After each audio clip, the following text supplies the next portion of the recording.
네, 오늘 화요일입니다. 오늘도 주님의 은혜가 가득하며 영광 가운데 살아가는 귀한 한 주간과 오늘 화요일 되시기를 축원합니다. 잠시 기도하겠습니다. 하나님 아버지, 우리 모든 사랑하는 우리 교회 성도들을 지켜주시고 주님의 은혜 가운데 살아가며 그 영광의 은혜 가운데 살아가는 우리 모두가 되게 도와주옵소서. 지켜주실 것을 믿사옵고 거룩하신 예수님의 이름으로 기도합니다. 아멘. 오늘의 말씀은 시편 30편 6절 말씀입니다. 하나님 앞에 들고 나와라. 제목으로 말씀 나누겠습니다. 함께 읽겠습니다. 내가 형통할 때 말하기를 영원히 흔들리지 아니하리라 하였도다. 아멘. 지난주에 이제 부목사님과 함께 이제 교회 앞에 화단에 이제 꽃을 헌물해 주셔갖고 이제 잘 심었어요. 매년 지금 이전하고서 꽃을 심고 있습니다. 꽃을 심는데 이 꽃이 1년 내내, 3년 내내, 5년 내내 이게 계속 폈다 졌다 했으면 좋을 텐데 1년이 지나고 겨울이 지나면서 이제 다 죽게 되더라고요. 그리고 이제 봄이 되면 다시 이제 꽃을 심고 이 부활절 기점으로 이제 단장을 다시 하게 됩니다. 참 마음 같아서는 그냥 계속 꽃이 예쁘게 펴 있었으면 좋겠는데 그러지 못해서 좀 아쉬움이 있어요. 근데 꽃이라는 게 또 1년 내내 펴 있진 않지 않습니까? 물론 제가 모르는 또 꽃이 1년 내내 펴 있을지 모르겠지만 꽃이 져야 열매나 또 다른 생명이 시작이 되기 때문이죠. 마치 꽃이 이렇게 화려했다가 펴서 화려했다가 또 꽃이 지고 또 다시 겨울을 보내고 이런 것처럼 우리 인생도 그런 흥망성쇠의 희노애락이 있다는 것이죠. 참 어제는 좋았는데 오늘은 좀 우울할 수 있고 또 어제는 참 행복했는데 오늘은 참 좌절감이 있을 수도 있습니다. 오늘은 또한 좌절감이 있지만 내일은 막 승승장구할 것 같은 그런 기분이 우리 가운데 들 수 있는 것이죠.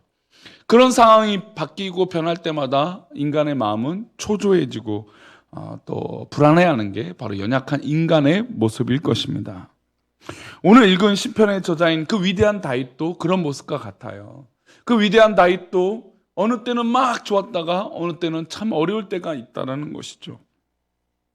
우리는 다윗의 멋진 정점이 언제입니까? 골리앗을 물리치고 막 수많은 사람들이 다윗의 사울은 천천히요, 다윗은 만만히요, 막 박수치고 행가를 쳐주고 막 하이파이브 다 해주고 얼마나 기분 좋습니까? 게다가 사울 왕이 딸을 아내로 주기도 하고 그러니까 장군으로서 어딜 가든 이기고 얼마나 승승장구하고 정말 물론 사울 왕이 자신을 죽이려고 해서 고난의 길을 가기도 했지만 그러나 그의 길을 보면 언제나 멋진 정말 드라마틱한 이 영광의 길을 걸어갔습니다.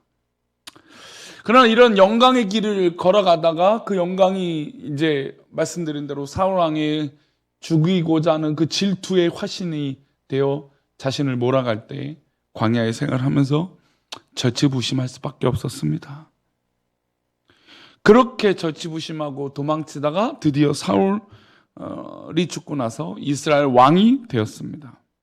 왕이 되어서 이제 승승장구할 줄 알았는데 또 그런 것이 아니에요. 자신이 지은 죄 밧세바 사건으로 말미암아 또 하나님 앞에 꼬꾸라치기도 하고 다시 광야로 몰려지게 하고 자신의 아들 압살롬 때문에 또 광야에 몰려지게 하고 그러니까 다윗은 막 이렇게 승승장구하다가 또 떨어지기도 하고 어려움을 겪기도 하고 또 스스로 무너지기도 하고 또 다시 올라가기도 했고 그런 인생의 변곡점들이 다양했습니다. 오늘 시편은 그의 내면의 변화가 어떻게 되었는지, 그러니까 다윗이 그 마음이 어떻게 일어나고 있는지 말씀해주고 있어요. 6절 볼까요? 내가 형통할 때 말하기를 영원히 흔들리지 아니하리라 하였도다. 다윗이 형통할 때는 영원히 흔들리지 아니할 거라고 생각했어요. 그냥 막 형통하고 잘 될 때는 모든 것이 잘 될 거라고 생각했어요. 그때 스스로 생각하기를 나는 영원히 흔들리지 않을 것이라고 생각할 정도로 대단히 잘 나가는 사람이었습니다. 우리도 다윗과 같처럼 우리 인생에 그런 자신감이 들 때가 있어요. 뭐 하든지 잘 된다. 뭘 하든지 승승장구한다. 하지만 사람은 늘 그렇게 좋은 길만 열리는 것은 아닙니다. 다윗에게도 어려움과 먹구름이 밀려왔어요. 7절입니다. 여호와여 주의 은혜로 나를 산같이 굳게 세우셨더니 주의 얼굴을 가리시며 내가 근심하였노라. 여호와여 주의 은혜로 나를 산같이 굳게 세웠던, 얼마나 행복하고 얼마나 좋습니까? 근데 갑자기 주의 얼굴을 가리셨어요. 주님의 얼굴이 보이지 않으니까 근심 속에 살 수밖에 없는 것이죠. 그리고 밀려드는 고난과 역경과 그 어려움들로 인해서 감당할 수 없다라고 너무나 괴로운 가운데 빠지게 됩니다. 그리고 하나님께 아뢰봤는데, 하나님께 나아갔는데 하나님이 눈을 가리고 계신 것처럼 우리가 다윗 가운데 보여지지 않는 것이에요. 우리 인생에도 이렇게 손바닥 뒤집듯이 일어난 일들이 아니겠습니까? 어제 좋았다가 오늘은 고통 가운데 있는 것이에요. 작년은 참 좋았는데 올해는 힘든 일이 있지 않습니까? 우리 인생 가운데 이런 코로나 위기가 있을 거라고 생각해 봤습니까? 다윗은 그래서 이 문제들을 어떻게 극복했을까요? 8절입니다. 여호와여 내가 주께 부르짖고 여호와께 간구하기를. 이때 그는 다른 고민 가운데 있는 것이 아니라 하나님께 엎드리고 부르짖었습니다. 부르짖고 간구했습니다. 여기 간구했다는 말은 하나님 앞에서 신음하고 가슴을 치고 울부짖고 기도했던 것이죠. 하나님 앞에서 끙끙 앓는 소리로 신음하고 큰 소리로 주께 부르짖고 구했습니다. 그랬더니 하나님께서 어떻게 다윗에게 역사하셨을까요? 12절입니다.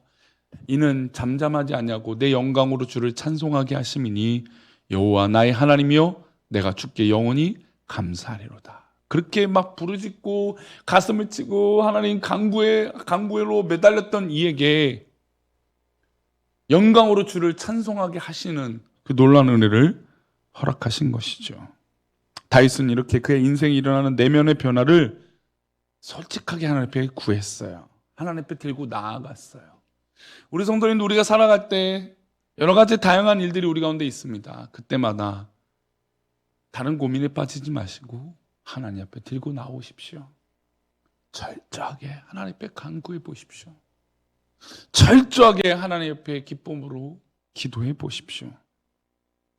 내 인생의 봄날에는 내가 주인이 돼서 세상에 돌아다니지 마시고 인생의 봄날이 오거든 더욱더 하나님 앞에 기도해 보십시오.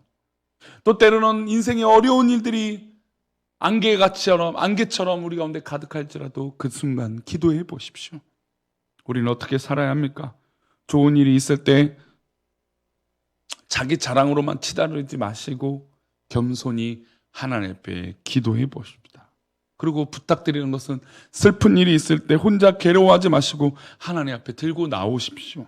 하나님과 나누시고 아프고 어려운 일은 하나님께 아뢰어 감사의 열매를 맺는 우리 모든 성도들이 되시기를 축원합니다. 그러니 오늘 하루 하나님 앞에 들고 나옵시다.